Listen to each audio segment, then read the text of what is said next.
Night was colder than usual, and silence covered the streets of Arathia as if the city itself was holding its breath in fear. The empire that once shone like a jewel of the world now stood on the edge of collapse. Its towers still reached the sky, but the foundation beneath was cracking, and the people could feel it in the corners of taverns. Men whispered with trembling voices, careful not to be heard, for the emperor's spies lurked in every shadow, and truth was a dangerous thing to speak. Arathia had been a land of scholars, warriors, and kings, a place where banners of gold once commanded respect across oceans, yet its glory was fading like the final flame of a candle ready to vanish forever. In this crumbling world lived Kellan, a quiet scribe whose life had been nothing but parchment, ink, and the rewriting of false victories ordered by rulers. He believed his destiny was to remain unseen, a silent hand, recording lies that kept the throne alive. But destiny is not bound by silence, and on one fateful night, Kellan discovered a scroll hidden deep within the archives, a scroll so ancient its seal broke at his touch. The words inside struck him with fear and wonder, for they spoke of a prophecy that the empire would not fall by the sword of its enemies, but by the voice of a forgotten child who would rise when the last dawn came. These words clung to him like a shadow, and in that moment, Kellan understood that he was no longer a servant of rulers, but the guardian of a secret too dangerous to be ignored. As he left the library, the city seemed changed. The air was heavy, the lanterns dim, and the streets echoed with footsteps that were not his. He felt unseen eyes watching, and whispers following. Though no lips moved, the empire itself felt alive, as if it knew its secret had been touched. From that night forward, Kellan was no longer invisible. He carried a truth that could burn the throne to ash or give life to a dying land. And whether he desired it or not, he had stepped into a storm that would decide not only his fate, but the fate of Arathia. And as the horizon prepared to welcome the dawn, it was no longer the promise of light, but the beginning of the end. Kellan did not sleep that night, for every time he closed his eyes, the words of the prophecy returned to him and echoed like thunder in his mind. And by morning, his world had already begun to change. Though the city of Arathia looked the same with its crowded markets, its guarded gates, and its towering spires,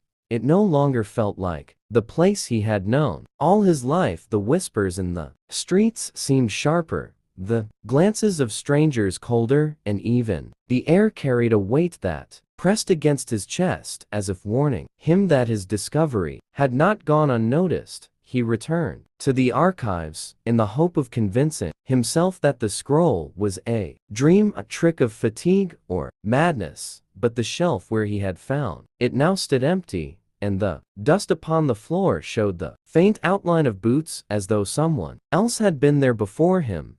His heart pounded as he realized that he was not the only one who knew, and if the emperor's men had touched that secret, then his life was already forfeit. He tried to continue his daily tasks, copying decrees and writing false victories into the empire's records, but his hand shook with every stroke of ink, and he felt the eyes of his fellow scribes lingering on him longer than usual.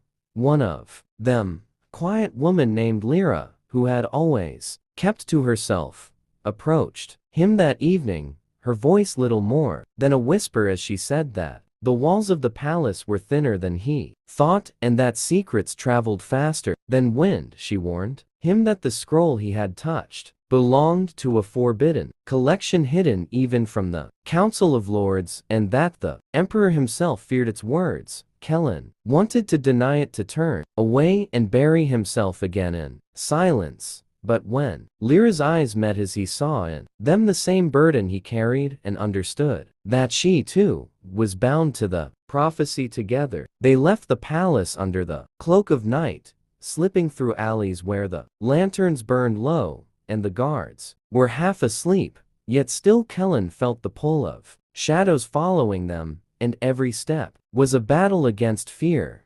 They spoke little, but when they reached the broken steps of an abandoned temple on the edge of the city, Lyra revealed what she had hidden for years, that she was not merely a scribe, but a daughter of those who once served the old order. Before the Empire's rise, she told him that the prophecy was older than Arathia itself, and that its fulfillment would not only bring the fall of the Empire, but unleash a storm across all lands. Kellen listened in silence, the weight of her words crushing him, yet also awakening a fire he had never felt before. He realized that he could no longer live as an observer of history. He was becoming part of it, and whether he chose to or not, the storm had already begun. The night stretched on heavy with dread, but within that darkness a fragile alliance was born, and in that alliance lay the first spark of resistance against the Empire whose last dawn was drawing near. The city of Arathia awoke to the sound of marching boots and clashing armor as the Emperor's guards filled the streets searching for whispers of treachery, and Kellen knew that the scroll he had found was the cause of this sudden unrest. Though no one dared speak its name, Lyra guided him through the hidden ways of the city, her knowledge of forgotten paths surprising him, for she moved as if the stones themselves remembered her footsteps. Together they slipped past patrols and checkpoints, their breath shallow, their eyes always alert, and with every corner turned,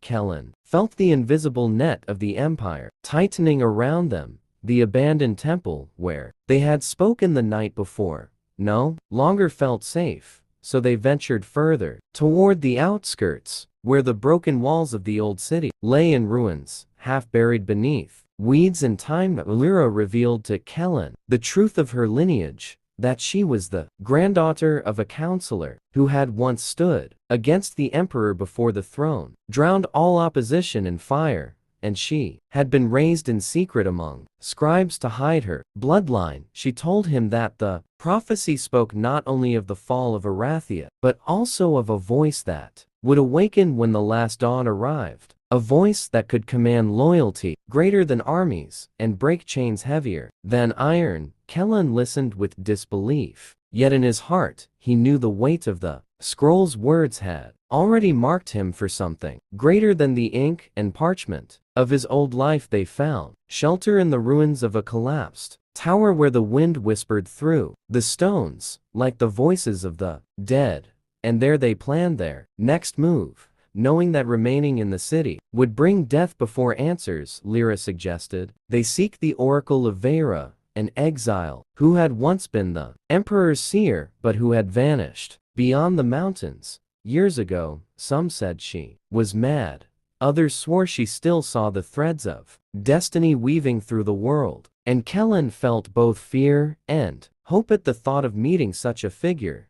The night grew long, and though exhaustion pressed against them, neither could sleep, for outside in the distance, the fires of the Empire's watchtowers burned against the horizon, casting long shadows across the ruins. Kellen thought of the life he had lost, the quiet days of ink and silence, and realized they were gone forever, replaced by a journey that would pull him deeper into secrets older than kings. He felt the storm gathering, unseen but inevitable, and he knew the prophecy had already begun its work, binding him and Lyra to a fate that would test the strength of their will and the very soul of Arathia. The Empire's grip was strong, but the first cracks had appeared, and as dawn approached, the light on the horizon did not promise peace, but the beginning of a reckoning. The journey beyond the walls of Arathia began under the cover of night, when Kellen and Lyra slipped through a forgotten gate,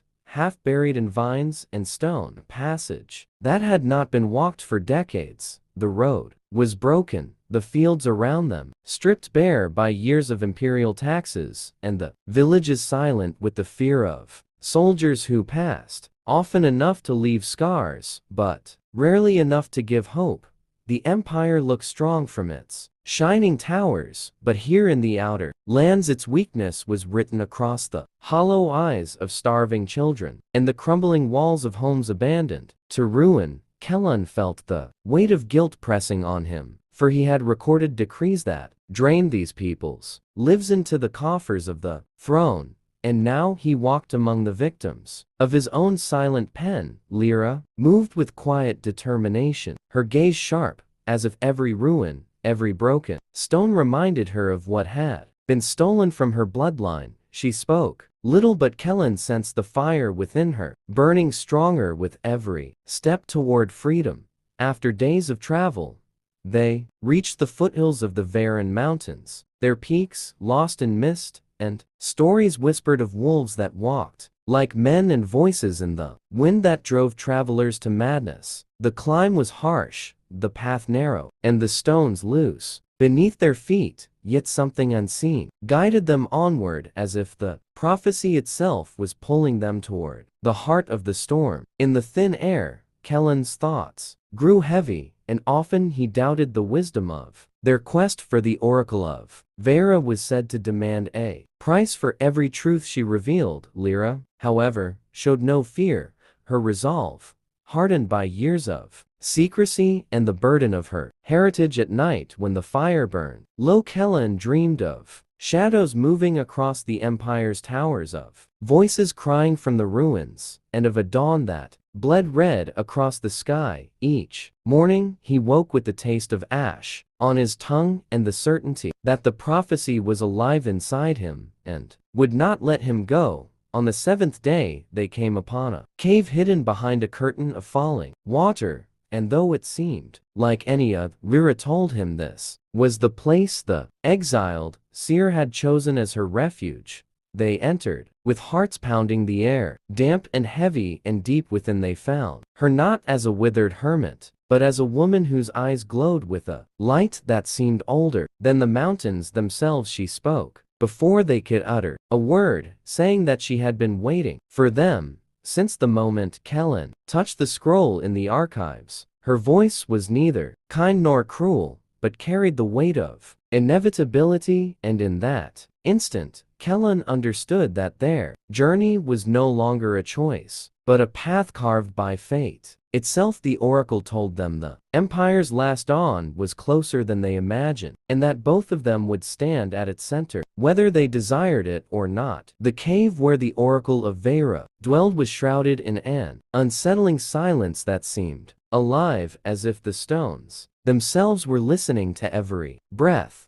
Kellan and Lyra took. And though they had expected the seer to be frail with age, what they found unsettled them more, for she stood tall, her eyes burning with a light that pierced through the soul, and her presence filled the cavern with a weight that bent the air. She looked at Kellan as if she had known him all her life, and told him that the prophecy had not found him by chance, but had been waiting through centuries for his hands to open the seal. She spoke of a voice that would rise to challenge the Empire, and warned that this voice would not come from kings or lords, but from the forgotten and the broken, the ones who had been silenced by the Empire's cruelty. Lyra asked her if she was the voice of the prophecy, but the Oracle only smiled and said that the prophecy chose its vessel not by blood or birth, but by the fire of the soul. Kellan felt a knees creeping into him, for though her words were vague, her eyes never left his, as if she were measuring his heart and his fear. The Oracle then led them deeper into the cavern, where the walls were covered in carvings older than the Empire itself, showing battles, storms, and a final dawn that bled across the stone like fire. She explained that these visions had been drawn by seers long before Arathia's rise, and that every empire carried within itself the seed of its own destruction. Kellan struggled to understand why the prophecy had bound itself to him,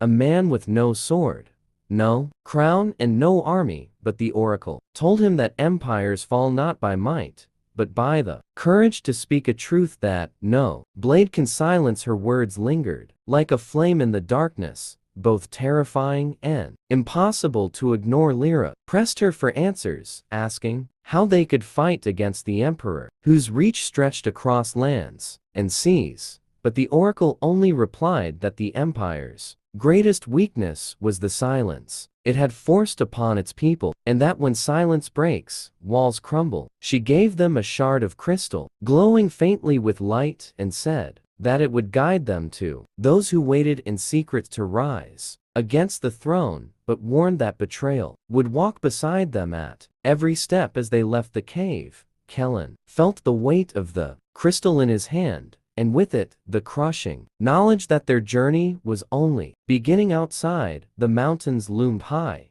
the winds carrying whispers like voices of the past, and Kellen knew that with each step forward, he was moving further away from the man he had been, and closer to the storm that would decide the last dawn of the empire. The path down from the mountains was harsher than the climb up. For now, Kellen and Lyra carried with them not only the words of the oracle, but also the burden of choice, and each step forward seemed heavier with the knowledge that betrayal would shadow them wherever they went. The shard of crystal glowed faintly in Kellen's hand, pulsing like a heartbeat, guiding them through forests where the trees stood ancient and silent, their twisted roots rising like bones from the earth. The air was damp and filled with the cries of unseen creatures, and though the world seemed empty, Kellen felt as if unseen eyes followed them at every turn. At night, when the fire burned low, Lyra would watch the horizon with a fierce intensity, and Kellen knew she was thinking of the empire that had stolen her bloodline and buried her people in silence. He longed to ask her what she truly feared, but the words died on his tongue, for he felt that whatever answer she gave would only tighten the chain of destiny around them. After days of walking, they reached the village of Damer, a place that looked half alive, its houses leaning like weary men, and its people watching strangers with suspicion. The empire's banners still hung over the square, but their colors were faded, and the guard station there looked more like beggars than soldiers. When Kellen asked for food, the villagers hesitated until an old man stepped forward and led them to his home, where he whispered that the empire was losing its grip, here that its soldiers came less often, and its taxes no longer reached the king's coffers. He said that some among them still believed in the old prophecies, though fear kept their tongues bound. Kellen listened with care, but when he showed the shard of crystal, the old man's eyes widened with recognition, and he revealed a hidden mark carved into the floorboards of his home, a symbol of those who waited in silence for the chance to rise. He told them of gatherings in the marshlands beyond the river, where voices once silenced now planned to unite against the throne, and though his words were filled with hope, Kellen could see the shadow of fear lingering in his gaze. That night, as they prepared to leave the village, Kellen awoke to the sound of footsteps outside, and when he peered through the cracks, he saw Imperial scouts moving through the streets, dragging villagers from their homes and demanding to know who carried the crystal. Panic surged within him, and he realized that betrayal had already found them, perhaps from someone too afraid to shelter strangers, or perhaps from the unseen eyes that had followed them since the mountains. Lyra urged him to move quickly, and together they slipped into the night with the crystal glowing brighter than ever, guiding them toward the river and the uncertain promise of allies waiting in the marshlands behind them. The cries of the villagers echoed through the darkness, a reminder that the empire's hand still reached everywhere, and that every step they took carried both the hope of freedom and the weight of sacrifice. Kellen clenched the shard tighter, feeling its warmth seep into his skin, and he knew that the storm was growing closer, that the prophecy was no longer a distant shadow, but a fire already burning at the edges of the empire. The marshlands stretched before Kellen and Lyra like an endless maze of water and shadow, where the air was thick with mist, and the cries of unseen birds echoed across stagnant pools. The crystal pulsed faintly in Kellen's hand, its light cutting through the fog and guiding them toward places where paths were little more than broken strips of earth floating above the water. Their journey was slow, each step filled with uncertainty, for the marshlands were said to swallow strangers whole, and many who entered never returned. Yet Kellen felt the pull of destiny stronger here, as if the land itself waited for him to uncover what had been hidden for generations. After days of trudging through the mire, they came upon a gathering hidden deep within the reeds, where fires burned low to keep away the damp, and faces of men and women hardened by years of silence turned toward them. Suspicion filled their eyes until Kellen lifted the crystal and its glow lit the camp. With a pale fire, a murmur spread through the crowd, and an elder stepped forward, his voice trembling, as he spoke of a time long ago when another shard had been carried into these lands as a sign that the prophecy was near. The people welcomed them cautiously, offering food and shelter, though the weight of fear never fully lifted. Kellen listened to their stories of loss of villages burned and children taken by the empire to fill its armies, and as he listened, he felt the burden of the prophecy pressing heavier upon him. Lyra stood among them like a flame, her words fierce, as she spoke of the empire's weakness, of the cracks forming in its walls, and of the courage that silence had stolen. For too long her voice stirred the people, and for the first time Kellen saw sparks of hope in their eyes, yet not all were convinced, for among them were those who feared that prophecy brought only more death,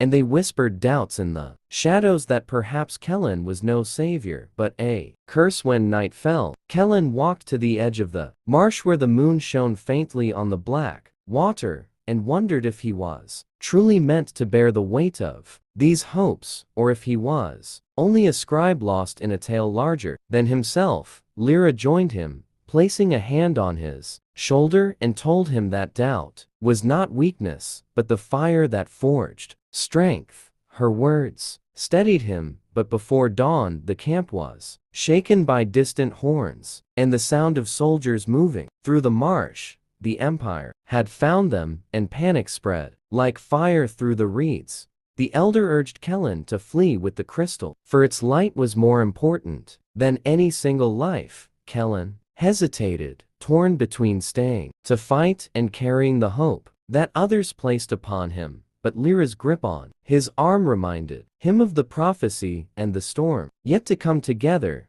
they moved quickly through the marsh, guided by the crystal's glow, as behind them the clash of steel and cries of the fallen rose into the mist. Kellen's heart ached with guilt, but he knew this was only the beginning of the reckoning, and that the prophecy was driving them ever closer to the final dawn of the empire. The march from the marshlands left Kellen and Lyra weary, yet unbroken, their footsteps carrying them into lands where the empire's grip was weaker, but its shadow still lingered over every village and road. The crystal guided them further east, glowing brighter with each passing night, as though it was pulling them toward a place where destiny waited for its hour to arrive. The survivors from the marsh who had escaped the ambush scattered into the wilds, their fate uncertain, but their eyes burning with the hope that Kellen's journey might still bring an end to the empire. Kellen carried their memory like a wound, for the cries of those left behind haunted his sleep,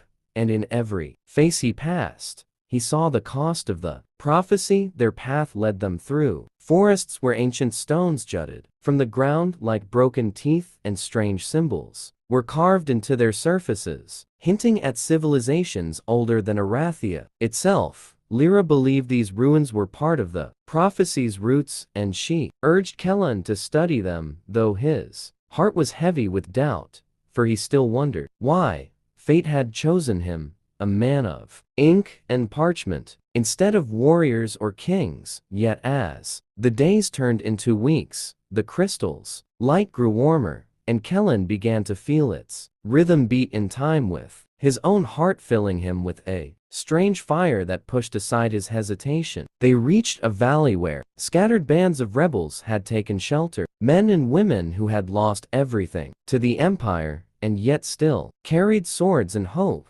These rebels looked at Kellen with suspicion, but when he raised the crystal, their voices fell silent, and the elder among them bowed his head, calling him the keeper of the last dawn. The camp soon filled with whispers of prophecy, some seeing Kellen as a savior, others fearing he would bring only more death. Lyra stood beside and shaken, reminding them that silence had chained them long enough, and that if they did not rise now, the Empire's cruelty would grind the last of their lives into dust. Kellen felt the weight of her words pressing on him, and he knew he could no longer walk as a mere scribe, but must stand as the voice the prophecy demanded. Yet even as the rebels pledged their swords, shadows stirred within the camp, for not all hearts were loyal, and betrayal often grew quickest where hope burned brightest. That night, Kellen dreamed again of the Empire's towers crumbling under a sky painted red with dawn,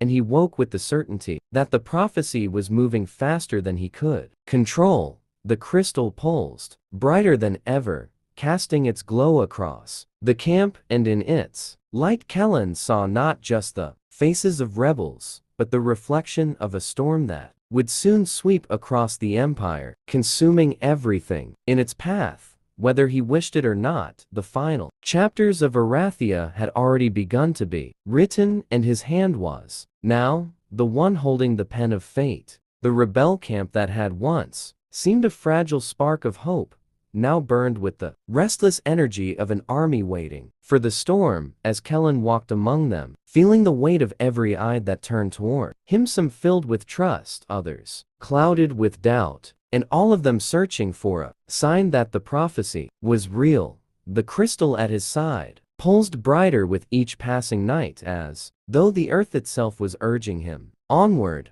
but its light also drew shadows, for spies had surely carried word of their gathering to the Empire. Lyra spoke with the rebel leaders beneath the tattered canopy of an old pavilion, her voice firm and unyielding as she told them that silence was no longer survival but surrender. Kellen watched her and marveled at her strength, yet he also saw the toll it took, the fire in her words burning against years of loss that had hardened her spirit. The rebels trained by day, their swords clashing in rhythm that echoed through the valley, and by night they huddled around fires telling stories of what the Empire had stolen from them. Families scattered, lands consumed, lives reduced to ash, and each story drove the prophecy deeper into Kellen's heart, binding him to their cause even as doubt clawed at his mind. One evening, as he studied the crystal, its glow reflected in his weary eyes, an elder approached him, speaking of a vision he had seen of towers falling and rivers running red, and he told Kellen that destiny often chose those who least desired it, because only they could bear its burden. Kellen listened in silence, knowing the truth in those words, yet fearing the storm that approached faster than any of them could prepare. The following dawn brought betrayal as soldiers of the Empire descended upon the valley, led not by chance, but by the hand of one who had sold their hope for coin. Chaos erupted, swords clashed, cries filled the air, and Kellen felt the fire of the prophecy surge within him as he raised the crystal, its light cutting through the smoke and rallying the rebels who fought with renewed fury. Lyra stood at his side, her blade flashing as she struck down those who sought to end them, and in that moment Kellen saw her not only as an ally, but as the living embodiment of the prophecy's voice. Together they turned the tide, forcing the soldiers to retreat.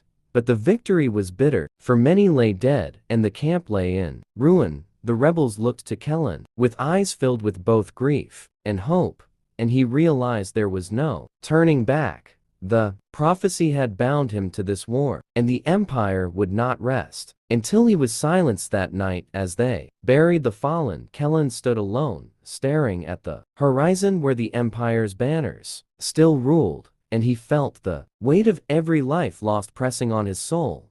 The crystal pulsed once more, brighter than ever before, and he knew the final dawn was drawing near, and with it the choice that would decide the fate of an empire.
The walls trembled as if the city itself answered his words, and the emperor's power cracked like glass. Beneath the weight of voices rising as one, the rebels surged forward, and the throne fell not by Kellen's hand, but by the awakening of a people who had found their voice again. When the battle ended and the banners of the empire lay broken, Kellen stood upon the steps of the shattered throne, his heart heavy with the cost, but steady with the fire of what had been won. The crystal dimmed, its purpose fulfilled, and for the first time in centuries the land breathed in silence, not of chains, but of peace. The prophecy had come to its end. The last dawn of the empire had risen, and though Kellen knew his journey would leave scars upon his soul, he also knew that the story now belonged to the people whose voices would shape the days to come.